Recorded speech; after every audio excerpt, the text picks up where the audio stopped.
Hello जी। Good evening, नमस्ते सभी को। कैसे हैं? हेलो जी। गुड इवनिंग, नमस्ते सभी को। कैसे हैं? नमस्ते।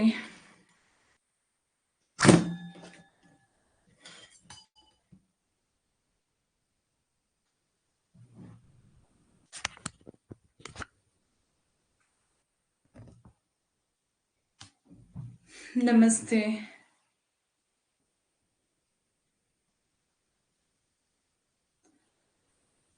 ओके, ऑडियो वीडियो मेरी क्लियर है, मुझे पता है। मैं किसी को अब पूछती नहीं, मैंने छोड़ दिया पूछना सबको। मैंने देख लिया है, सुन भी लिया है। ठीक है। बहुत होशियार हो। जब पूछती हूँ तो कोई नहीं बताता है ना, और जब नहीं पूछती हूँ तो होशियारी दिखाते हैं।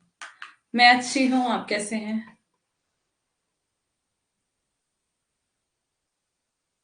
आप आपने नोट किया होगा ना, मैंने 2 दिन से पूछा नहीं है आपको। क्यों पूछना भला? परेशान हो जाते हैं आप लोग बेचारे। अच्छा, कैसे हैं सभी? और कोई सवाल है किसी का?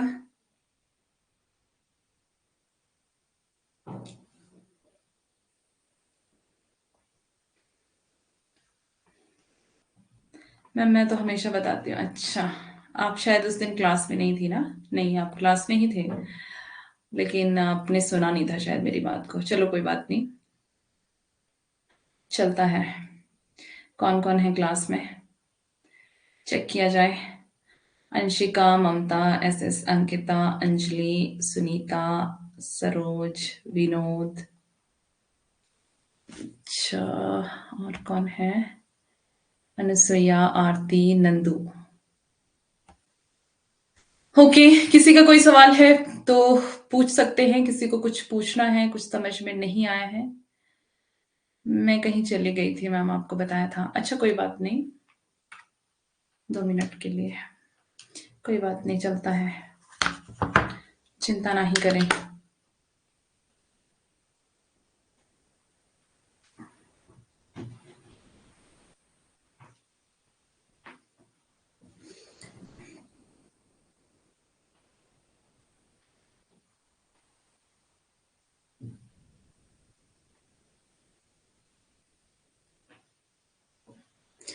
चलें स्टार्ट करें।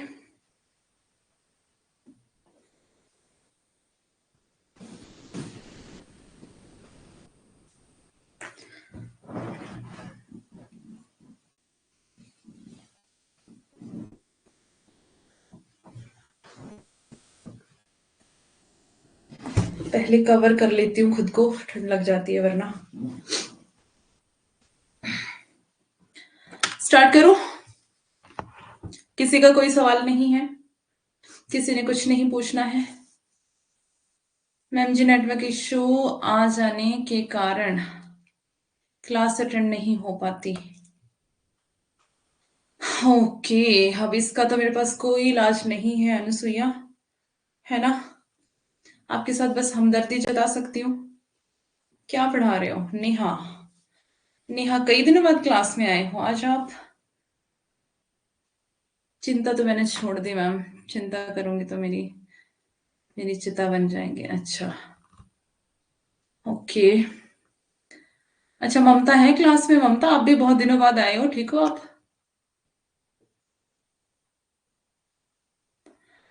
हम पढ़ रहे हैं साहित्य शास्त्र। साहित्य शास्त्र में हम पाश्चात्य काव्य शास्त्र पढ़ रहे हैं अभी। ओके।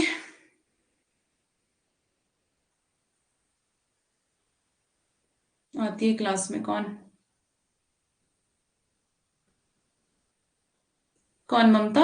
नहीं, ममता को देखा नहीं मैंने। अभी आज है शायद क्लास में ममता। एक बार देखती हूँ। हाँ, आज है। हॉस्पिटल में थी, क्या हो गया? तबीयत खराब थी। अच्छा, ममता की भी तबीयत खराब थी। ओके। मैं सोच ही रही थी ममता काफी दिन से क्लास में नहीं है। तबीयत ठीक है या नहीं। चलो अपना ध्यान रखें, अब एग्जाम टाइम है, सभी अपना ध्यान रखें, अच्छे से खाए पिए, और ठंड मौसम चेंज हो रहा है तो ठंड का भी ध्यान रखें, है ना। डेंगू हो गया था, कहाँ से हो आप नेहा? डेंगू तो पंजाब हरियाणा में होता है ना ज्यादा। कहाँ से हो आप?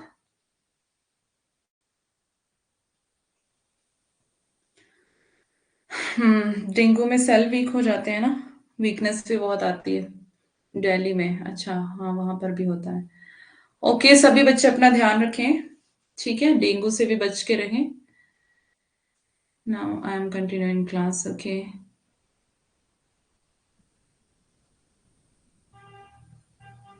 हर जगह होता है मैम, यूपी दिल्ली सब। हिमाचल में नहीं होता ना डेंगू, इसलिए कह रही हूँ मैं। Good evening Megha. मैम मुझे मॉर्निंग में बहुत नींद आने लगी है। तो रात को सोते नहीं हो क्या? दिल्ली में भी डेंगू बहुत, मेरी मम्मी को गया था। हम्म, दिल्ली के बहुत लोग हैं इस ग्रुप में। खुशी, ओके। खुशी आप भी दिल्ली से हो? मौसम ही इतना प्यारा हो गया है। तब तो अगर आप लोग शिमला में रहेंगे तो क्या बनेगा आपका, फिर तो सोए रहोगे सारा रात दिन, है ना। प्लेटलेट्स कम हो जाते हैं, हाँ। मॉर्निंग में सर्दी लगती है, यहाँ पर तो एट ए टाइम सर्दी रहती है। मतलब ऐसी नींद आती है ना, रात दिन जितना मर्जी सो लो, बस आंखें बंद करो तो नींद ही लगती है। हम्म, ये सबके साथ होता है, बट अपने ऊपर कंट्रोल करना पड़ता है ना। ये तो हर एक व्यक्ति के साथ होता है, मॉर्निंग में सबको ही सोना अच्छा लगता है, चाहे वो जितना मर्जी। तो खुद पे कंट्रोल करो भाई, है ना।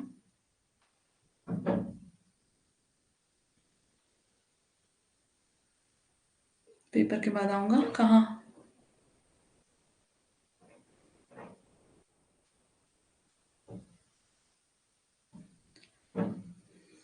शिमला में तो 12 महीने ठंड रहती है, और इतनी नींद आती है भयंकर वाली। हर रोज 4 बजे जागता हूँ मैम के पास। मैं गई हूँ हिमाचल प्रदेश में, हम कब धूप कब बादल, पता, हाँ मतलब धूप बादल के एकदम से बारिश भी आ जाती है, पता नहीं चलता है। हमेशा छतरी साथ लेके घूमना पड़ता है। शिमला में रहेंगे तो कोई कोई बुक खोलने वाला अपनी बुक्स रोएंगी।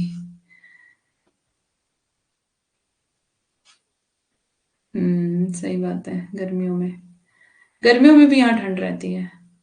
मैं मुझे खुद डर है कि हमें डेंगू ना हो जाए। जिस स्कूल में पढ़ाती हूँ अ, पूरा एसी लगा है, और अभी ठंड से नहीं। मच्छर काट रहे, देखो। डेंगू तो पैर में मच्छर काटने से होता है ना। सॉक्स पहन के रखो, जूते पहन के रखो, है ना। पैर में ही काटने से होता है ना डेंगू तो डेंगू का मच्छर जो है वो पैर में ही काटता है, और उसका भी कुछ टाइम होता है काटने का। अब मुझे वो टाइम भूल गया है कि किस टाइम के बीच में डेंगू वाला मच्छर काटता है। तो पैरों को कवर करके रखो, सबसे बड़ी बात यह है कि आप सॉक्स पहन के रखो, जब आपको पता है कि ऐसे होता है तो सॉक्स पहन के, जूते पहन के रखो, ठीक है। शिलोंग में थी, हमेशा ठंडी होती थी, अच्छा। दिन में या सुबह, हाँ दिन में या सुबह काटता है ना। तो बस इस टाइम पे आप मतलब सॉक्स तो एट ए टाइम ही पहन के रखो, रात भी दिन भी, है ना। तो अपना ध्यान रखो। और डेंगू फिर बहुत ज्यादा खतरनाक भी है, प्लेटलेट्स जब कम हो जाते हैं तो बहुत ज्यादा प्रॉब्लम हो जाती है, वीकनेस भी बहुत आती है, और बॉडी पेन भी बहुत रहता है ना। तो ध्यान रखो सभी, क्योंकि अभी एग्जाम है, एग्जाम टाइम है, पढ़ाई भी जोरों से चल रही है। और झारखंड में आ जाओ, बहुत अच्छा है यहाँ मौसम। अच्छा। मुझे शाम में काटा था। हम्म ऐसे ही होता है क्या? हाँ जी, डेंगू ऐसे ही होता है। रांची से? यहाँ वेदर सही है, अच्छा, मतलब अलग अलग जगह से बच्चे हैं, वेरी गुड। अच्छा लग रहा है। 3 3 साल तक आप वहां पर रहे, ओके। शिलोंग, चलो कभी मौका मिलेगा तो जाएंगे।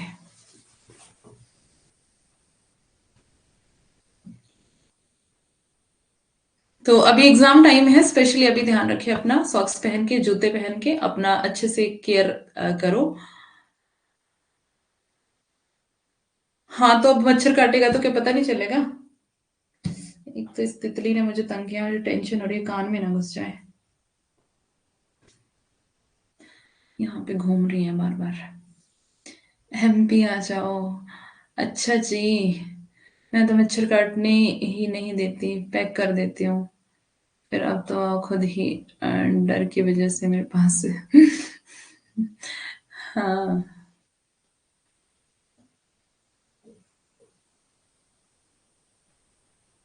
जितना पढ़ती उतना कम लगता है। अच्छा, मेघा भी रांची से है। क्या पढ़ूं क्या छोड़ूं? छोड़ना क्यों है? छोड़ना नहीं होता है किसी को, पकड़ना होता है। पढ़ लो सारा। सारा पढ़ लो सारा।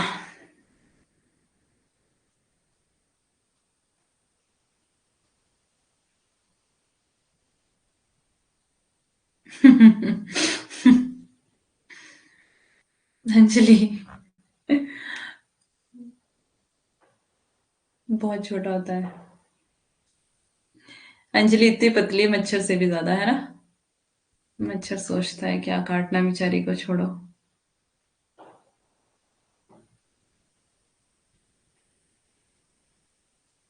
हम्म। टेंशन नहीं लेनी है, टेंशन लेने की क्या बात है। पढ़ाई करो अच्छे से बस। पढ़ा तो है आपने इतना।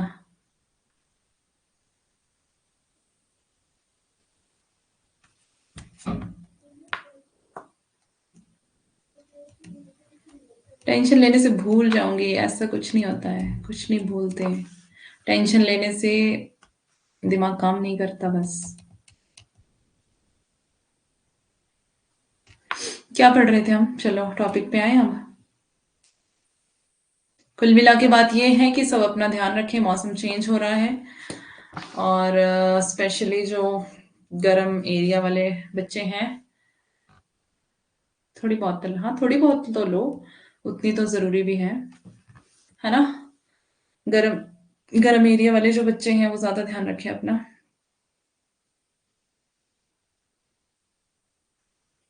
क्या? क्या नहीं है हड्डियों में?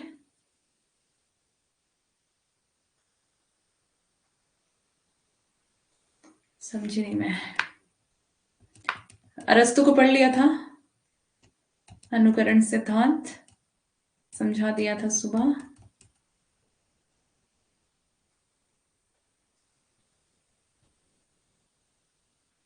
मेगा।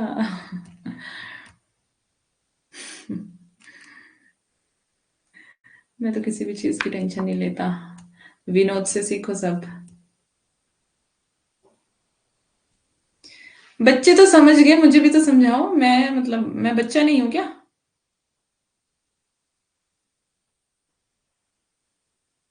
अच्छा, मांस नहीं है, ओके ओके ओके। हड्डियां हड्डियां हैं, हाँ कहाँ काटेगा मच्छर में। ओके। अरस्तु अरस्तु का त्रासदी सिद्धांत। जो होगा देखा जाएगा, हाँ मतलब चैलेंज करने वाला लड़का है ना। अच्छा है। चैलेंज भी अच्छा है।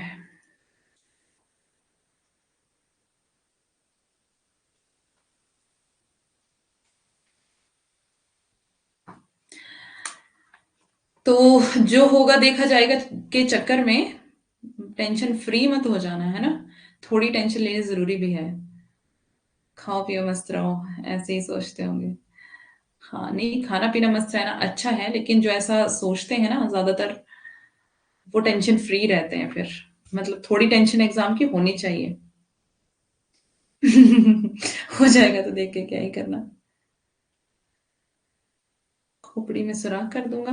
क्यों? किसकी? काहे?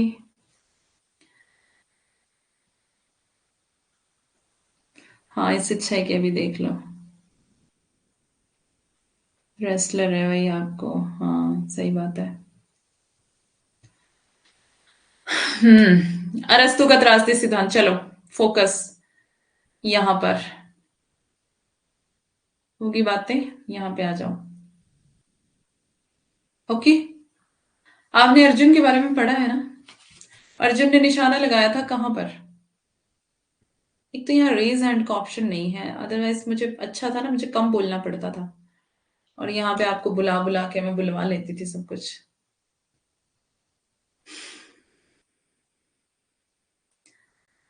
अर्जुन के बारे में पढ़ा था ना आपने, पढ़ा है ना, सुना है ना?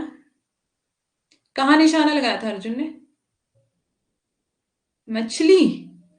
मछली की आंख पर? सारे के सारे मतलब नकल करके बोल रहे हो क्या?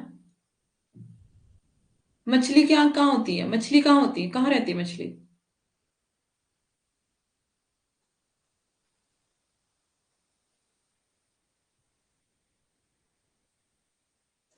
मछली कहाँ रहती है भाई? कभी कभी तो बहुत टेंशन हो जाती है। लगता है निकल ही जाएगा, और कभी लगता है हमसे कुछ भी नहीं हो पाएगा। ऐसा तो लगता रहता है, ये तो अच्छा है कि लगना भी चाहिए। मछली, चिड़िया। हम्म। अब होश आया लगता सबको, है ना? हाँ, नहीं तो क्या अर्जुन ने पानी में जाना था निशाना लगाने? सब एक दूसरे के नकलची हैं यहाँ पर। मेघा वाला हाल है। देखो, ये तो लगना भी चाहिए, होना भी चाहिए, है ना? कभी कभी लगता है हो जाएगा, कभी कभी लगता है नहीं होगा, कुछ नहीं होगा। क्या? द्रौपदी का स्वयंवर था तब सोने की मछली पर लगाया था? अच्छा। इतना ज्यादा मुझे नहीं पता। सब अरस्तु बन गए। फिश किया है इस पर निशाना हमारा। मुझे तो पता था। अच्छा, फिर क्यों मछली बोला बेटा? कोई पक्षी थी शायद। नकल की नकल। पानी में प्रतिबिंब देखकर निशाना लगाया था, अच्छा। हम्म। चिड़िया की आंख पर निशाना लगाना है, ठीक है? चिड़िया की आंख पर कैसे बनती चिड़िया?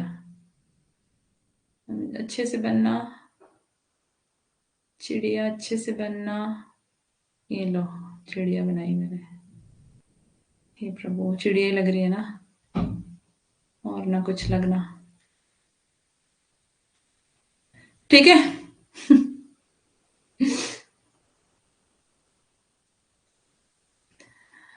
तो चिड़िया की आंख पर निशाना लगाया था। तो आपको भी निशाना देखना है कहाँ लगाना है, ठीक है? फोकस करेंगे इसीलिए। निशाना लगाने के लिए फोकस करना पड़ता है ना? करना पड़ता है कि नहीं? तो अभी पढ़ाई पे फोकस और जेआरएफ पे फोकस। चिड़िया अच्छी नहीं बनी इसलिए मैं इसको हटा रही हूँ। मेरी बेइज्जती करेंगे आप लोग। अरस्तु का अरस्तु का त्रासदी सिद्धांत, त्रासदी का अर्थ है। चलो, अब मैं पढ़ने लगी हूँ।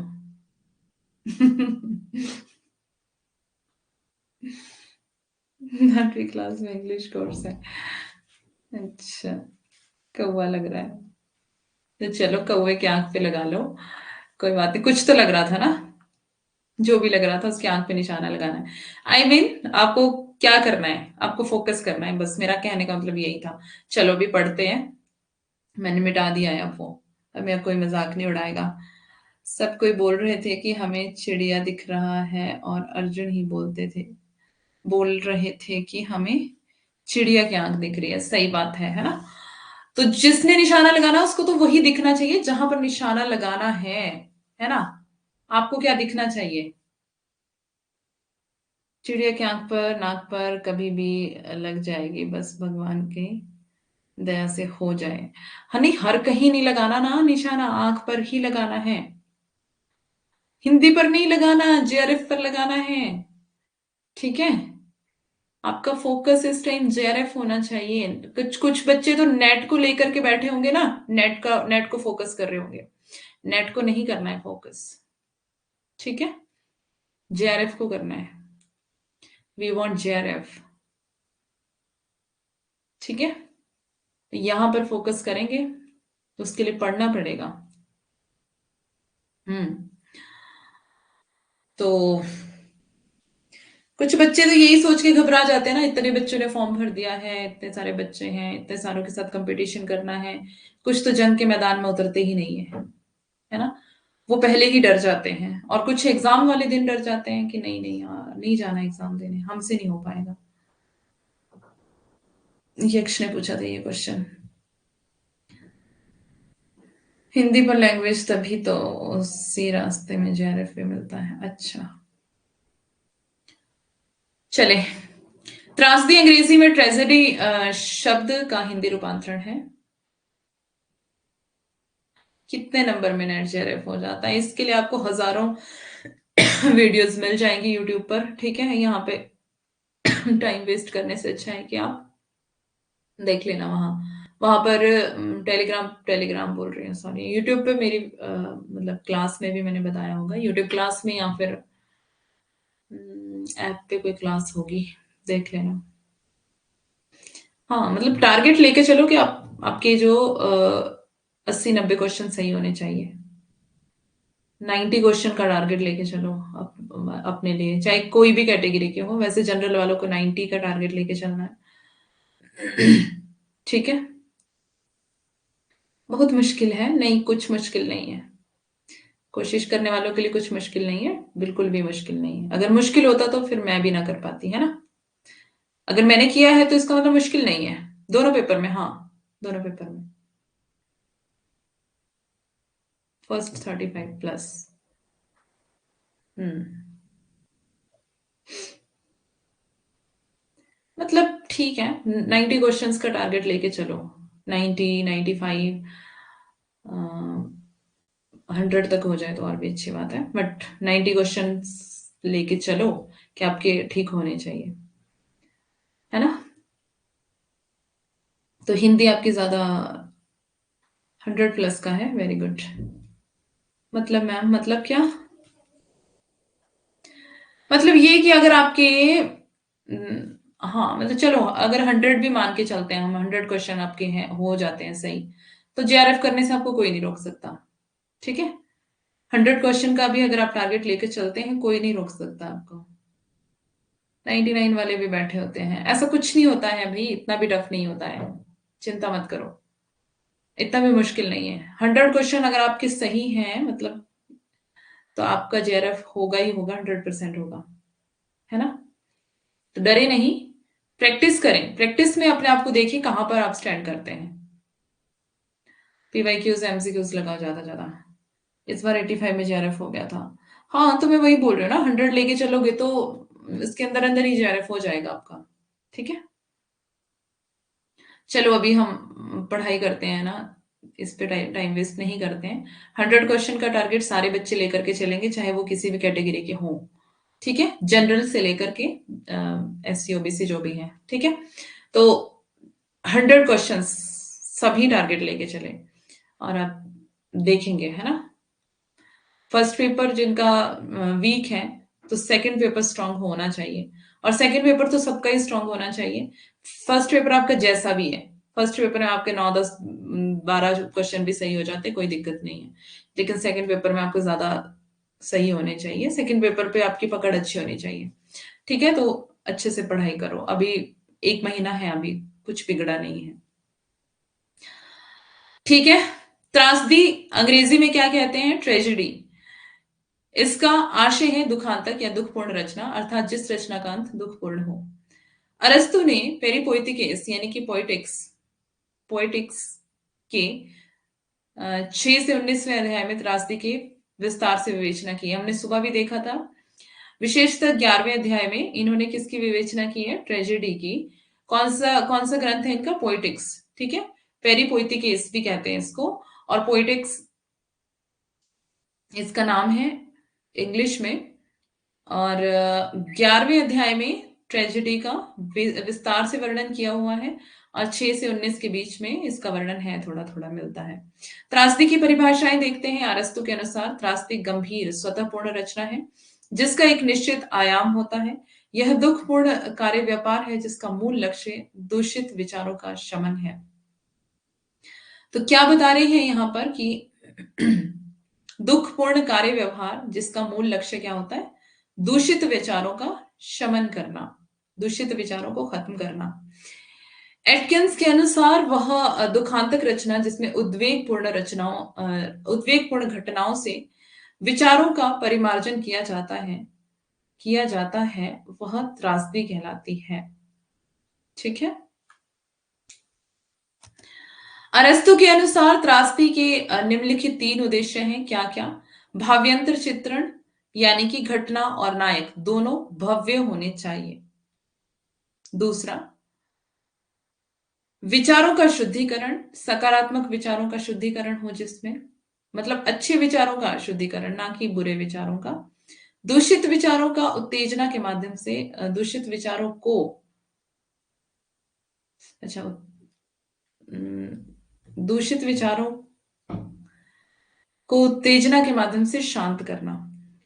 त्रासदी के तत्व या अंग, अरस्तु ने त्रासदी के प्रमुख 6 अंग बताए हैं। तो त्रासदी मतलब नाटक की बात कर रहे हैं यहां पर, नाटक में ट्रेजेडी होती है ना, है ना। बैक एक नेम बट एटकिंस,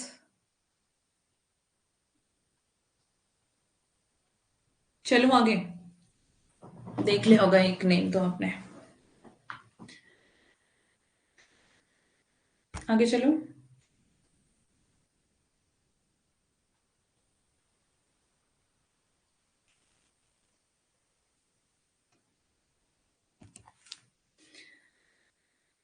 नाटक है, तो नाटक में क्या क्या होना चाहिए?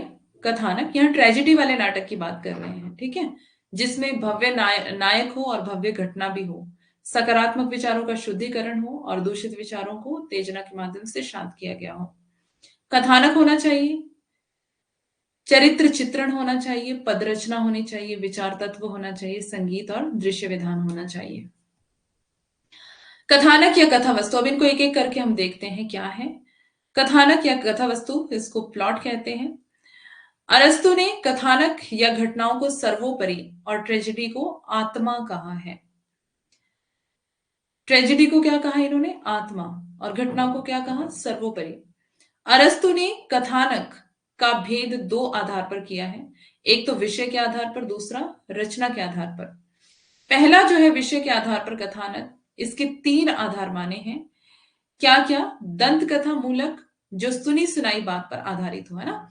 दंत कथा किसको कहते हैं? जो ऐसी सुनी सुनाई बातें हो, अब वो अफवाहें भी हो सकती हैं, मतलब जो झूठी बातें हो, सच्चाई ना हो उसमें कोई भी, या फिर ऐसे ही मतलब कुछ सच है कुछ झूठ है, इस तरह की जो बातें सुनी सुनाई बातें हैं, उनको क्या कहते हैं? दंत कथा।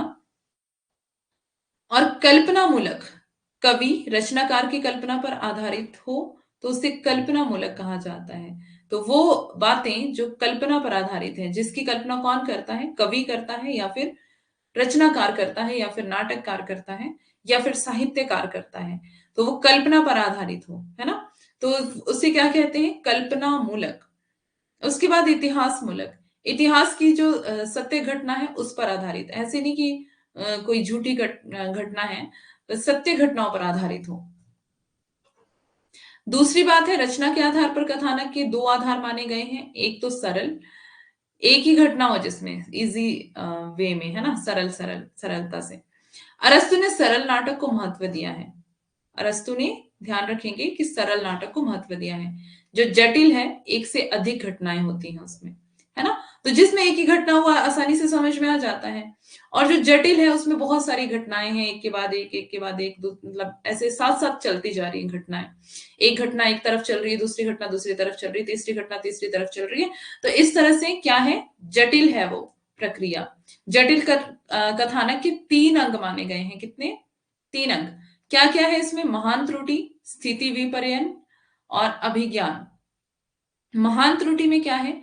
नायक द्वारा परिस्थिति या अज्ञानतावश कोई भूल हो जाए तो उसे महान त्रुटि कहते हैं, है ना। वैसे नायक से कोई भूल नहीं होनी चाहिए, बट कोई सिचुएशन ऐसी रही हो कि नायक से भूल हो जाए, कोई गलती हो जाए, है ना, या फिर उसको पता ही ना हो उस चीज का, और फिर अज्ञानता से कोई भूल हो जाए, तो उसको क्या कहेंगे? महान त्रुटि। ठीक है, ये जटिल में आएगा। अरस्तु ने इसे हेमर्थिया कहा है। महान त्रुटि में नायक का चारित्रिक पतन नहीं होता है। ठीक है। उसके बाद स्थिति विपर्ययन। स्थिति विपर्ययन के अंतर्गत नायक नायक की इच्छा के विरुद्ध अचानक ही स्थिति में परिवर्तन हो जाता है। अब नायक की इच्छा के विरुद्ध यहाँ बात कर रहे हैं, अचानक ही क्या हो जाता है, स्थिति में परिवर्तन, एकदम से सिचुएशन चेंज। सॉरी मैम, क्या हुआ? Everything is okay? कुछ बात हुई है क्या? अर्थात नायक की इच्छा के विरुद्ध कोई कार्य हो जाना, नायक की इच्छा के विरुद्ध कोई कार्य हो जाना, इसलिए कौतूहल की दृष्टि से यह अंक महत्वपूर्ण है।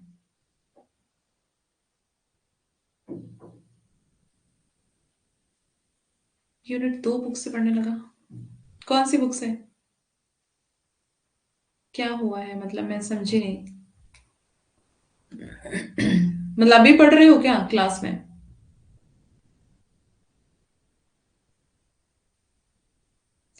हद है भाई, इसको कहते हैं हद, पता है ना?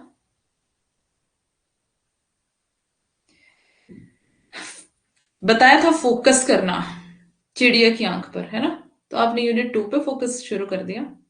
This is very bad. अर्थात नायक की इच्छा के विरुद्ध कोई कार्य हो जाना, इसलिए कौतूहल की दृष्टि से यह अंक महत्वपूर्ण है। अभिज्ञान, नायक को सत्य का बोध हो जाना अभिज्ञान कहलाता है ना? नायक को सत्य का पता चल गया है, उसको फील हो गया है कि ये क्या है, गलती है मेरी, है ना? या फिर स्थिति परिवर्तित हो गई है, या किसी भी तरह का मतलब सत्य पता चल जाना, है ना? त्रासदी के मुख्य कथानक के अंश या संगठन संगठन सॉरी संगठन त्रासदी के मुख्य कथानक के अंश या संगठन।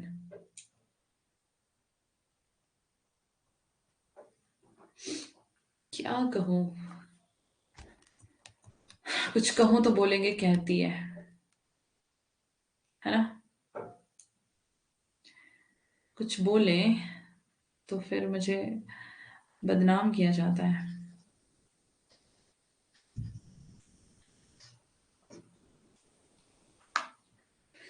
त्रासदी का अर्थ है अंग्रेजी में ट्रेजेडी।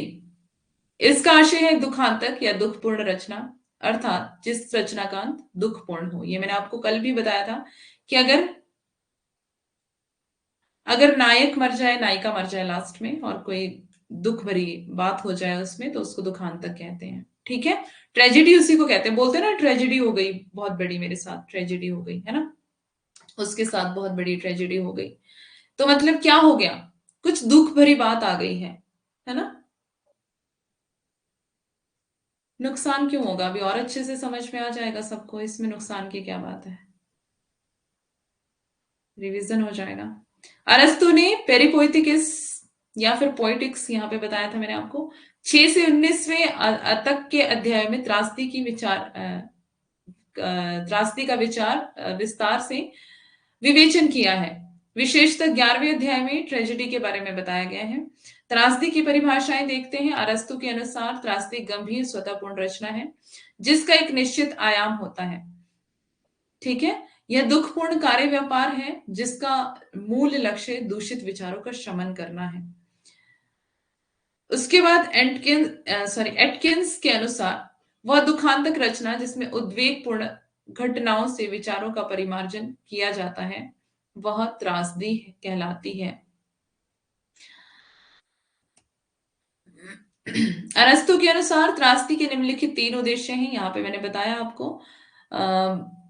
भाव्यंतर चित्रण, जिसमें क्या हो, घटना और नायक दोनों भव्य होने चाहिए, उसमें भव्य घटना हो, भव्य नायक हो।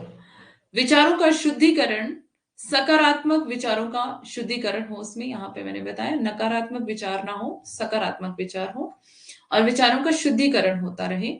दूषित विचारों का उत्तेजना के माध्यम से, दूषित विचारों को उत्तेजना के माध्यम से क्या कर देना, शांत कर देना।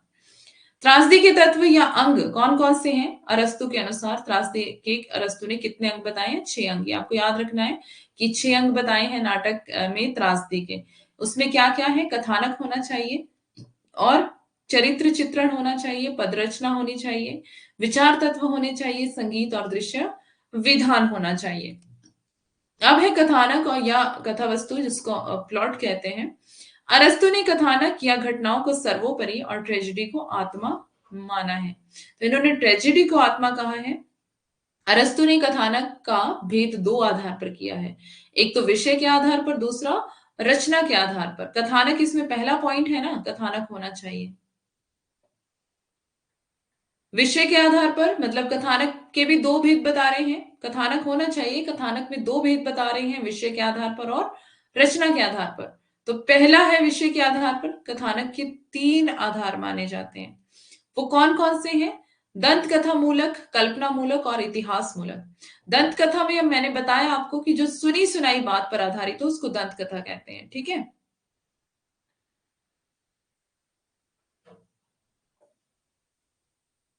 दंत कथा जो सुनी सुनाई बात पर आधारित हो उससे दंत कथा कहते हैं।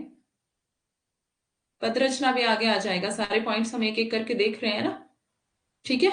अभी हम कथानक को देख रहे हैं, यहां पे लिखा है ना पहला पॉइंट सबसे ऊपर, ठीक है।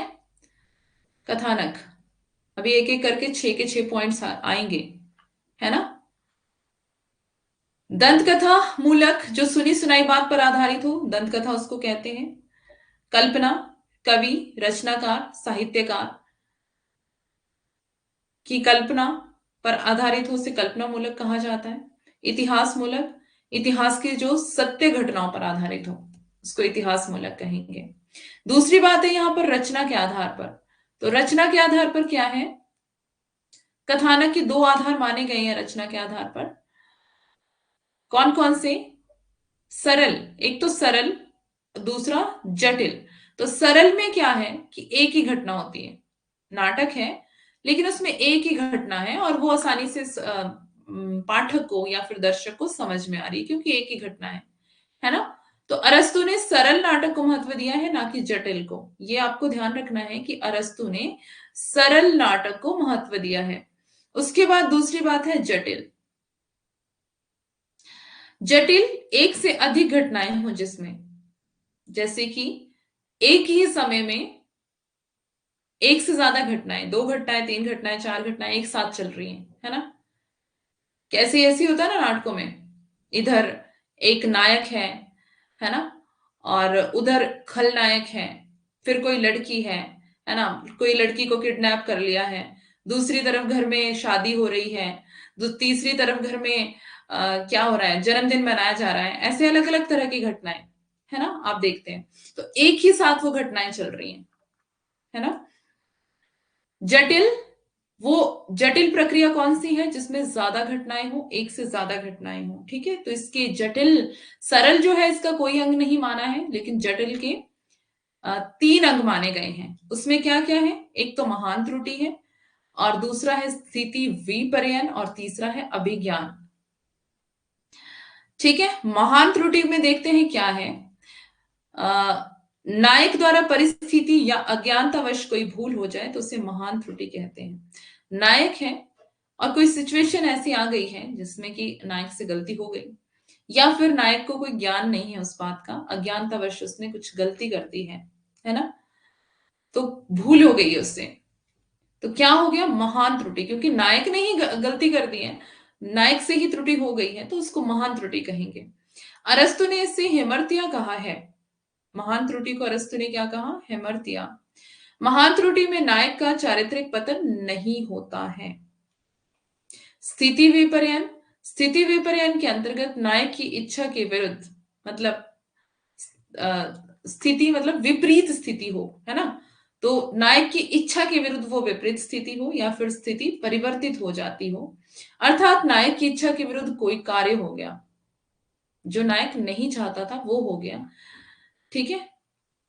इसलिए कौतूहल की दृष्टि से यह अंक महत्वपूर्ण है। कौतूहल की दृष्टि से यह अंक महत्वपूर्ण है। अभिज्ञान का मतलब क्या है? तीसरा जो इसमें पॉइंट बताया गया है, अभिज्ञान।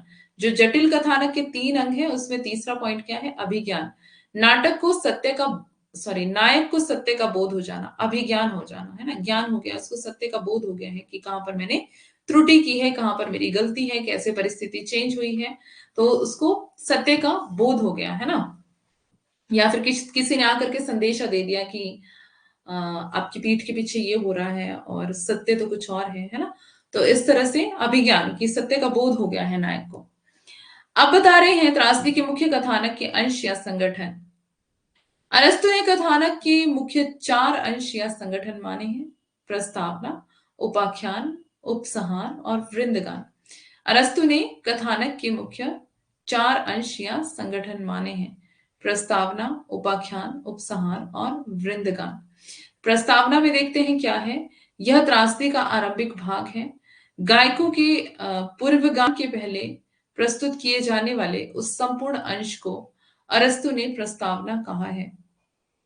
प्रस्तावना क्या है? प्रस्तावना सबसे पहले होती है ना, कोई भी पुस्तक आप अगर पढ़ते हैं तो। अभिज्ञान और एक बार और बता दो। अभिज्ञान मतलब कि जैसे हमने पढ़ा पीछे कि नायक से कोई त्रुटि हो गई है, यहाँ पर बताया है महान त्रुटि, ठीक है। अब वो मतलब उससे कोई अज्ञानतावश कोई भूल हो गई है, तो यहाँ पर क्या हो गया, उसको अपनी भूल का बोध हो गया है। और एक बात ये है। दूसरी बात ये है कि नाटक में आपने देखा होगा कि नायक की पीठ के पीछे, अरे रुक तो जाओ यार, वृंदगान भी आ जाएगा ना आगे, थोड़ा सा सब्र कर लिया करो। नायक को सत्य का बोध हो जाना मतलब कि आप देखते हैं नाटकों में कि कुछ खिचड़ी पक रही होती है और नायक उससे अनजान होता है ना। दूसरी तरफ कुछ कोई साजिश रच रहा है, जो खलनायक है वो कुछ चाल चल रहा है और अभी तक नायक को उसके बारे में नहीं पता है, किसी को नहीं पता है, तो एकदम से नायक को क्या हो जाता है, उसका बोध हो जाता है कि सत्य क्या है और क्या होने वाला, क्या कोई कर रहा है। ठीक है, हो गया। ओके, अब वृंदगान अभी आगे देखते हैं अंकिता, ठीक है। यहाँ पर पहले हम प्रस्तावना देख रहे हैं। आप कोई भी जब सीरियल शुरू होता है तो उसमें प्रस्तावना आता है ना, पहले लिखा हुआ है ना, आता है। इसका वास्तविक घटनाओं से कोई संबंध नहीं है, ये सब काल्पनिक है, ऐसा ऐसा कुछ आता है ना। ये त्रासदी का आरंभिक भाग है, ठीक है। गायकों के पूर्वगान के पहले प्रस्तुत किए जाने वाले संपूर्ण अंश को अरस्तु ने प्रस्तावना कहा है। अरस्तु ने किसको प्रस्तावना कहा है? लेकिन कि जो गायक गाते हैं, है ना, उनके पूर्व गान से पहले जो चीजें प्रस्तुत की जाती हैं, संपूर्ण अंश, गाने से पहले जो भी चीजें प्रस्तुत की जाती हैं, उसको प्रस्तावना कहते हैं। किसके अनुसार? अरस्तु के अनुसार। यह वास्तव में त्रासदी के प्रस्तुतिकरण की भूमिका मात्र है। तो ट्रेजेडी का जो प्रस्तुतिकरण करना है, उसकी भूमिका कहां पर होती है? प्रस्तावना में। अब आता है उपाख्यान। वृंदगानों के बीच में अंश को अरस्तु ने उपाख्यान कहा है।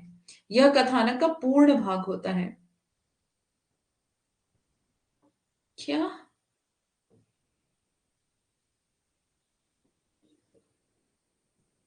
जी मैम। अच्छा, आप क्लास में थी अंकिता क्या?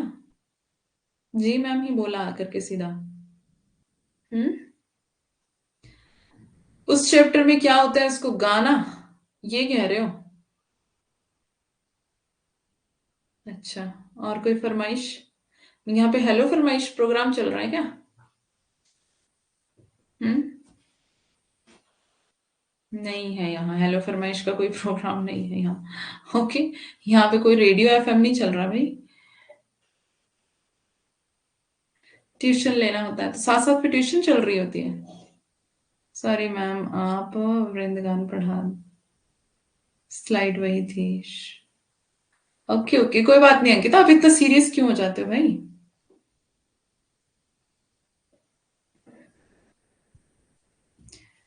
गाना गाने को नहीं बोला। ओके अंकिता, सीरियस मत हो आप, ठीक है। गद्दे तो था ही नहीं, अच्छा। हाँ, पहले गद्दे नहीं होता था, सब कुछ पद्य में लिखा जाता था, ठीक है। पद्य में लिखा जाता था। आपको पता है जो साहित्य शास्त्र है, साहित्य शास्त्र, साहित्य शास्त्र क्यों कहा गया है इसको, जो हम पढ़ रहे हैं यूनिट 3, कविता या पद्य, ओके। जो हम यूनिट 3 पढ़ रहे हैं, इकाई 3, इसको साहित्य शास्त्र क्यों कहते हैं, है ना? क्योंकि पहले क्या होता था, काव्य शास्त्र क्यों था नाम संस्कृत में? क्योंकि काव्य ही होता था पहले, काव्य ही होता था। काव्य शास्त्र इसीलिए नाम था उसका, क्योंकि काव्य ही होता था, पद्य नहीं था, सॉरी गद्य नहीं था। पद्य में ही सारी रचनाएं होती थी, सारी कहानियां पद्य में लिख दी जाती थी। ठीक है, गद्य नहीं होता था। लेकिन साहित्य शास्त्र जब इसको नाम दिया गया तो फिर गद्य इसमें शामिल किया गया। ठीक है, गद्य बाद में आया और गद्य इसमें बाद में शामिल किया गया। और गद्य और पद्य मिश्रित रचना को वैसे तो चंपू काव्य कहते हैं, लेकिन वो काव्य में है। ठीक है, हम शास्त्र की बात कर रहे हैं। तो गद्य और पद्य दोनों को मिला करके क्या बना दिया, इसका साहित्य शास्त्र इसका नाम हो गया, तब इसको साहित्य कहा जाने लगा। ठीक है, आपके गुरुजी ऐसा देखो, कभी सीरियस नहीं होते चाहे कुछ भी। अच्छा, ये तो झूठ ही है सरासर।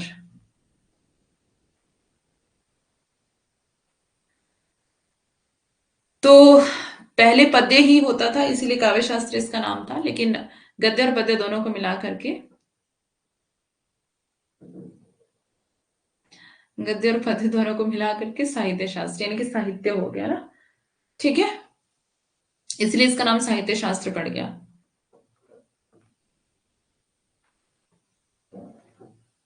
अभी यहाँ पे सबकी गुरु मैं हूं, ठीक है, और जो मैं बोलूंगी वो ही होगा। यहाँ पे कोई मतलब फालतू पंचायत नहीं करेगा। व्यंग्य समझो। आ, वृंद गानों के बीच में अंश को वृंद गानों के बीच के अंश को अरस्तु ने उपाख्यान कहा है। यह कथानक का पूर्ण भाग होता है। यह प्रस्तावना के बाद और वृंदगान से पहले होता है उपाख्यान, उसके बाद आता है वृंदगान।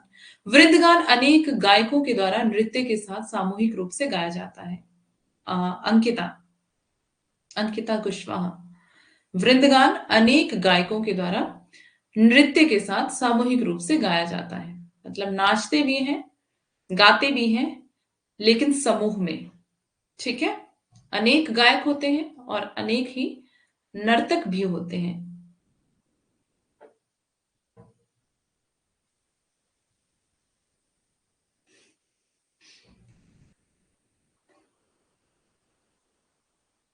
इसके द्वारा त्रासदी की घटनाओं की भावात्मक समीक्षा प्रस्तुत की जाती है।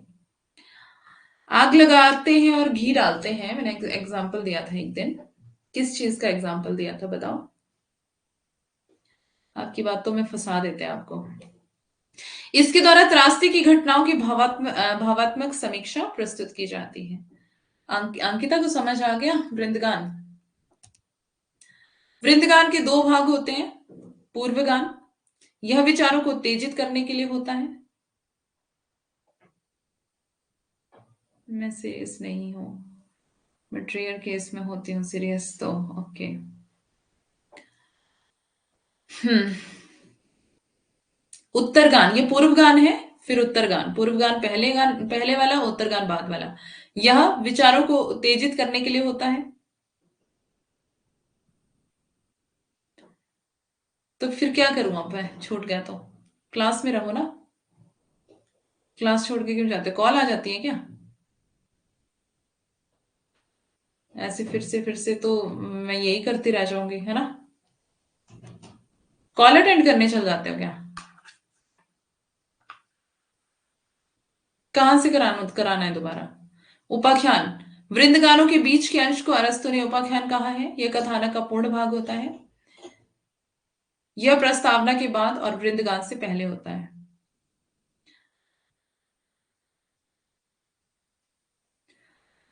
ये सब बातों में लगा देते हैं, लेकिन आपको फोकस किसको करना था? चिड़िया की आंख को फोकस करना था ना। बातों में तो आपको लगाएगा कोई ना कोई। फिर क्या, मैदान में हो तो कोई ना कोई तो हराएगा ना आपको।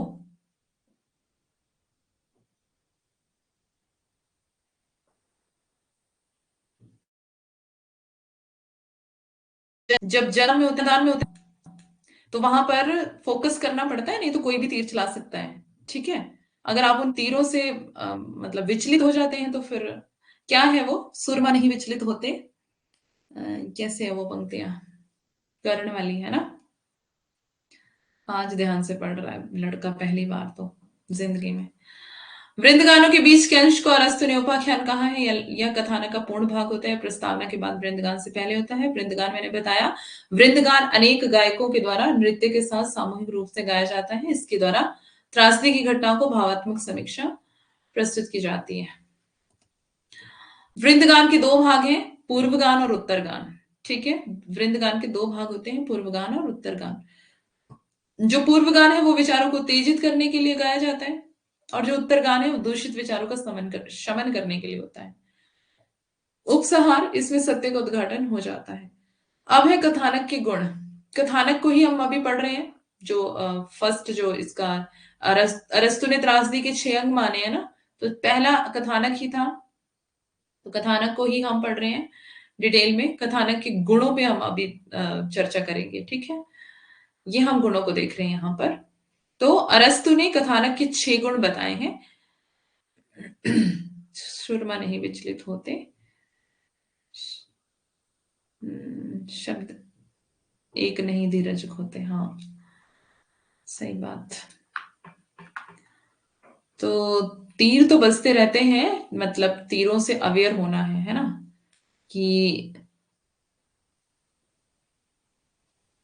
सुमन, अच्छा मेरे को लगा सुमन लिख दिया। समाप्ति करना, खत्म कर देना, मतलब नष्ट कर देना। शमन मतलब नष्ट कर देना, जला देना। रामधारी सिंह दिनकर। कौन सी कविता है? कौन सी कविता की बात कर रहे हैं हम?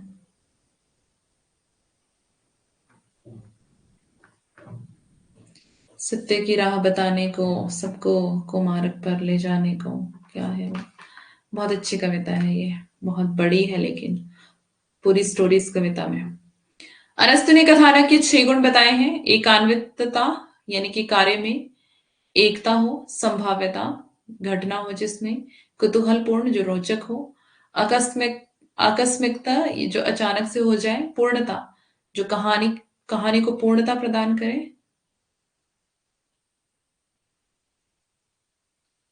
रश्मि रथी, हम्म, दिनकर की रश्मि रथी, सही है। साधारणीकरण, प्रेक्षक का साधारणीकरण होना। चरित्र चित्रण, जो कैरेक्टर, त्रासदी में चरित्र चित्रण का वही महत्व है जो भारतीय काव्य शास्त्र में नाटकों की पात्र योजना का है। तो त्रासदी में भी वही चरित्र चित्रण होता है, उतना ही महत्व है जो भारतीय काव्य शास्त्र में नाटकों की पात्र योजना का है। ठीक है, अरस्तु ने चरित्र चित्रण में निम्नलिखित बातों पर बल दिया है। पात्र का चरित्र उसकी जाति या वर्गगत विशेषताओं के अनुरूप होना चाहिए। ठीक है, ऐसा आपने नाटकों में देखा होगा। उसका चरित्र चित्रण जीवन के अनुरूप होना चाहिए। उसके चरित्र में एक रूपता होनी चाहिए। नायक के चरित्र के विषय में अरस्तु ने निम्नलिखित बातें बताई हैं। नायक में अच्छे गुण और बुरे गुण दोनों का समावेश होना चाहिए, है ना। और लेकिन कुछ कुछ क्या करते हैं कि अच्छे अच्छे गुणों को डाल देते हैं उसमें। तो क्या एक इंसान है, जो जो एक इंसान है, क्या उसमें बुराई नहीं होती है? हर एक इंसान में अच्छाई और बुराई दोनों पाई जाती है, अच्छाई और बुराई दोनों, है ना। अगर उसके अंदर सिर्फ अच्छाई अच्छाई हो, बुराई ना हो, तो इस तब तो वो देवता हो गया ना, वो इंसान थोड़ी है, फिर मनुष्य नहीं है वो, है ना। तो अगर वो इंसान है, धरती पर जन्म लिया है उसने, इस धरती पर ही जन्मा है, तो उसके अंदर बुराई भी होगी, अच्छाई भी होगी। तो ऐसे नहीं कि नकली लगे वो, जो काव्य है वह नकली लगे, नाटक है जो नकली लगे। तो नकली तभी लगेगा जब उसमें अच्छाई अच्छाई अच्छाई दिखाई जाएगी और बुराई कुछ नहीं होगी। तो नायक में दोनों गुण होने चाहिए, है ना। अब जैसे रावण है, अब रावण है तो रावण में बुरे बुरे गुण तो हैं, लेकिन एक गुण अच्छा भी था, है ना। महापंडित, वो विद्वान था बहुत ज्यादा। ठीक है, तो गुण भी थे, अवगुण भी थे, है ना। और वैसे भी घमंड जो है, अगर घमंड किसी के अंदर आ जाता है तो बहुत सारे अवगुणों को लेकर के आ जाता है। तो इसलिए घमंड से बचें आप भी हमेशा, जिंदगी में कभी भी आप ऊंची ऊंची पदवियों पर जाएंगे तो भी आपको घमंड नहीं होना चाहिए, है ना।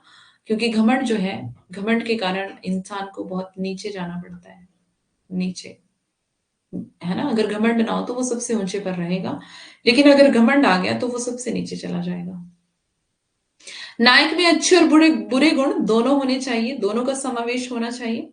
नायक को हमारे जैसा होना चाहिए, यानी कि एक साधारण व्यक्ति, साधारण इंसान, अर्थात वो इसी लोक का लगना चाहिए। ऐसे ना लगे कि वो बस कोई मतलब परलोक का है, दूसरे गोला का है, मतलब ऐसा नहीं लगना चाहिए, ऐसा लगना चाहिए हमारा ही गोला का है ना।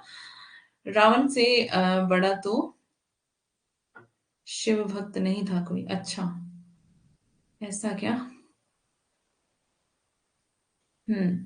तो मतलब हमारे जैसा ही होना चाहिए वो, इसी गोला का, अर्थात वह इसी लोक का लगना चाहिए, अलौकिक नहीं लगना चाहिए, दूसरे लोक का नहीं लगना चाहिए। नायक यशस्वी और कुलीन होना चाहिए। ठीक है। विचार तत्व क्या है, थॉट। अरस्तु ने त्रासदी के विवेचन में तीसरा महत्वपूर्ण स्थान विचार तत्व को दिया है। त्रासदी में भय एवं करुणा का भाव होना चाहिए। जो ट्रेजेडी है उसमें भय भी हो, करुणा भी हो, दोनों भाव का मिश्रण हो उसमें। ठीक है। संगीत, मेलोडी। संगीत, अरस्तु में संगीत को त्रासदी का महत्वपूर्ण, अरस्तु ने संगीत को त्रासदी का महत्वपूर्ण अंग माना है। तो जब कोई ट्रेजेडी होती है तो संगीत कैसे चलना शुरू हो जाता है, आपने देखे है ना नाटक, उसमें मतलब अगर तो कोई डरावना दृश्य है पहले, है ना, तो उसमें पूरी डरावनी वाली वो दे देंगे पीछे से टोन, ऐसा संगीत बजाएंगे जिससे और ज्यादा डर लगना शुरू हो जाता है ना। देखिए किसी ने आप बीती, कभी हमारे जमाने में आती थी, आप बीती देखा है किसी ने। सबसे डरावना नाटक लगता था मुझे ये, पर देखती जरूर थी। देखना जरूर है, चाहे मतलब मरते मरते देखना है, पर देख छोड़ना नहीं, आता भी रात को था, 11 बजे शायद। तो कैसी आवाजें आती है उसमें, है ना।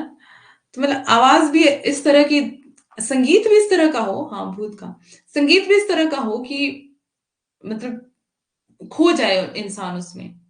हाँ देखा है, और भी बहुत सारे सीरियल आते थे पहले, लेकिन आप बीती का नाम मुझे भी याद आ रहा है, और भी बहुत सारे आते थे। 9 बजे आता था, मतलब लेट नाइट आता था, मुझे इतना याद नहीं है, शायद वो एक दो घंटे तो चलता था, और अलग अलग स्टोरीज उसमें आती थी। मजा बहुत आता था लेकिन।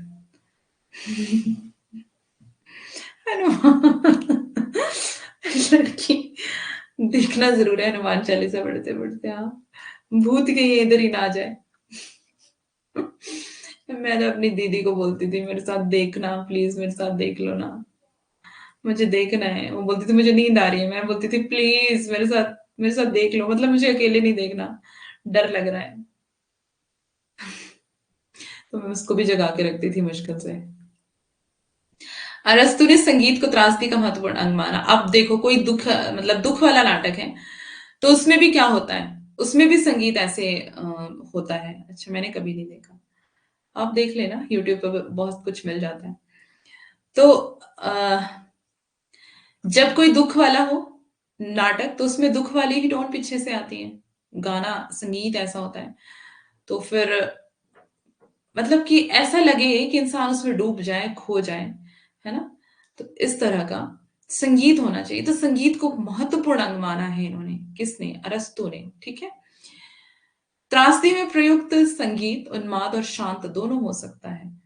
तो संगीत उन्माद मतलब खुशी वाला, और शांत रहने वाला, दोनों ही हो सकते हैं। संगीत कैसा भी हो लेकिन सभ्य होना चाहिए, ऐसे नहीं कि मतलब कुछ भी बजा दिया, है ना, सभ्य होना चाहिए। अभिप्राय यह है कि त्रासदी की भाषा भी उसकी गरिमा के अनुकूल ही होनी चाहिए। ट्रेजेडी है बेशक, लेकिन गरिमा को ठेस ना पहुंचे, है ना, तो उसके अनुकूल ही हो भाषा भी। ये सारे तत्व जो हैं, 6 तत्व माने हैं, 4 हमने पढ़ लिए, पांचवा देखते हैं, पदावली या पदरचना योजना। डिक्शन। त्रासदी में भाषा सरल और अलंकृत भाषा का प्रयोग होना चाहिए।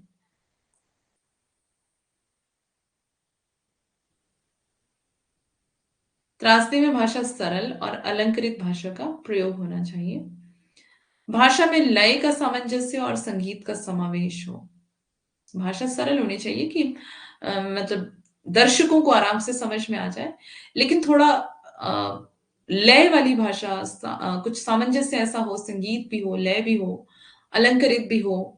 पात्र के अनुसार भाषा का प्रयोग होना चाहिए कि हाँ, अब नायक है तो नायक की भाषा अलग होनी होती है, और खलनायक है उसकी भाषा थोड़ी डिफरेंट होती है। नायिका है तो नायिका की भाषा अलग तरीके की होती है। तो उस पात्र के अनुसार ही प्रयोग होनी चाहिए भाषा। इस संबंध में अरस्तु का आग्रह रहा है कि भाषा चमत्कारपूर्ण हो, चमत्कारपूर्ण तो हो किंतु क्षुद्र नहीं हो। अरस्तु का आग्रह है।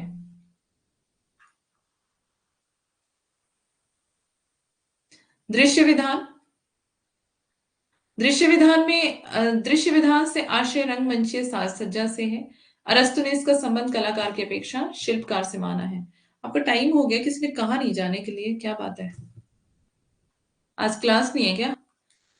अरस्तु ने इसका संबंध कलाकार की अपेक्षा में शिल्पकार से माना है। अरस्तु ने रंगमंचीय साधनों को अनिवार्य नहीं माना है। तो रंगमंचीय साधनों की कोई जरूरत नहीं है। ठीक है। क्लास नहीं है आपकी क्या आज? तो ट्रेजेडी वाला यहाँ खत्म हो गया, पता नहीं। मैं, मेरी मम्मी तो रोने लगती है दुख वाले सीरियल देख के। ऐसे लगता है मानो सब लोग मेरी माँ के ही इसी को तो साधारणीकरण कहते हैं ना। डर की वजह से उसी को तो अच्छा, मतलब मैं इतनी, मतलब इतना खौफ है मेरा क्या? हाँ,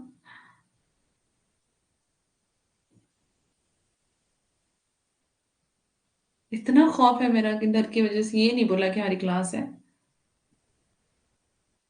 हे प्रभु, मतलब इतनी डेंजरस हूं मैं, मुझे आज पता चला है।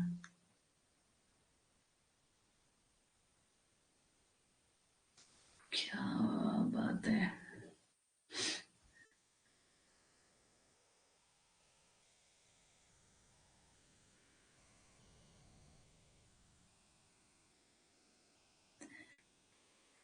जो आपकी मम्मी करते हैं ना, उसी को साधारणीकरण कहते हैं।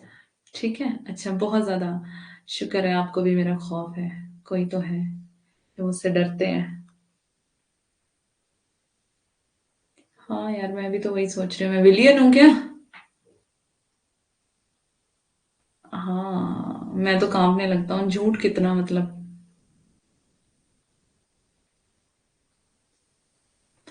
मुझे लगा कि आप बोलोगे कि अभी तक तो बात कर रहे थे। इसलिए नहीं बोली आरती।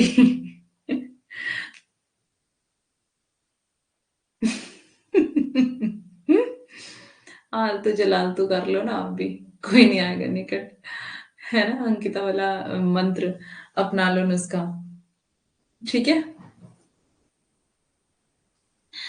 आज क्लास में इतनी अच्छी समझ की समय का पता ही नहीं चला। अच्छा, मेघा, ये भूत से नहीं डरता लड़का, ये सिर्फ मुझसे डरता है बस। हाँ देखा, मैं आपसे डरता हूँ, होशियार। सच बोल रही थी, हाँ मुझे पता चल गया, सच बोल रही थी, ये बात तो सही है, ये पॉइंट भी था वैसे, कि अभी तक बात कर रहे थे और पढ़ने के नाम पे फिर भागना है। वैसे वो भी तो क्लास ही है, पढ़ना ही है वहां पर भी।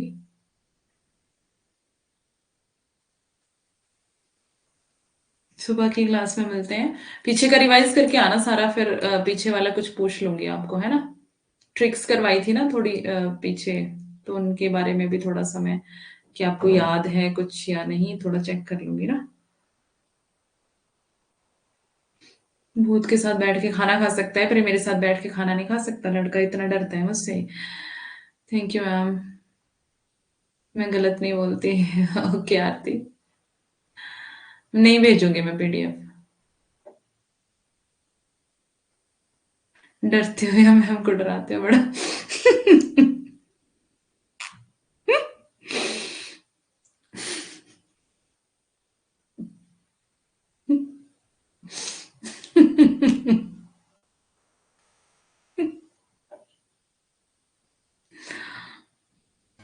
हाँ, मेरी मर्जी चलेगी, मैं नहीं भेजने वाली पीडीएफ।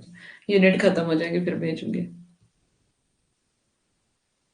हाँ, तो क्लास में पढ़ना ना।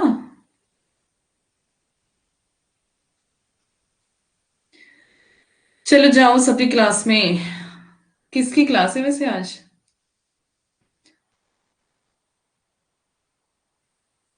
प्रियंका मैम का तो वाईफाई नहीं चल रहा आज।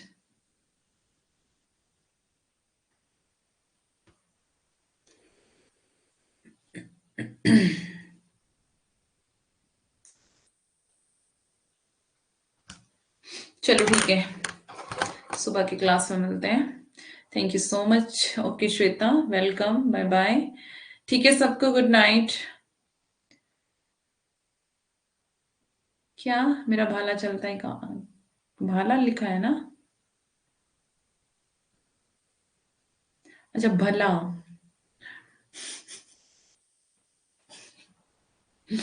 मेरा भला चाहता है कौन है? अच्छा, खुद तो चाहते हो ना आप, अपना भला चाहते हो ना? अंशिका हो गया सीरियस, अब दो ऐसे इसका एग्जाम्पल। मजाक में सीरियस, सीरियस में सीरियस। Bye Megha, bye. जाओ आप क्लास में जाओ, इन्होंने तो क्लास लेनी नहीं है, मुझे पता है। मत भेजो। नहीं भेज रही भाई, चाहे जितना मर्जी ब्लैकमेल कर लो, मुझे नहीं भेजना मैंने। भेजना होता तो कल ही नहीं भेज देती मैं।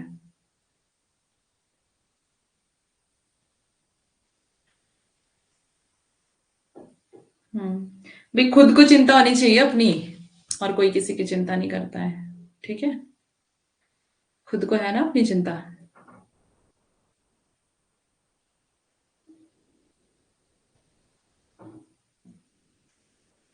चलो ठीक है सबको, बाय बाय, टेक केयर। कौन कौन है, कौन कौन गया? अंकिता, अंजलि, विनोद, आरती, मेघा, अंकिता, प्रीति, श्वेता, कोई भी नहीं गया? क्लास देख लो भाई, क्यों अपना लॉस कर रहे हो, नुकसान कर रहे हो भाई? खुद को है तभी तो मांग रहा हूँ। अच्छा ठीक है, बाय। Bye bye. भेज दो ना।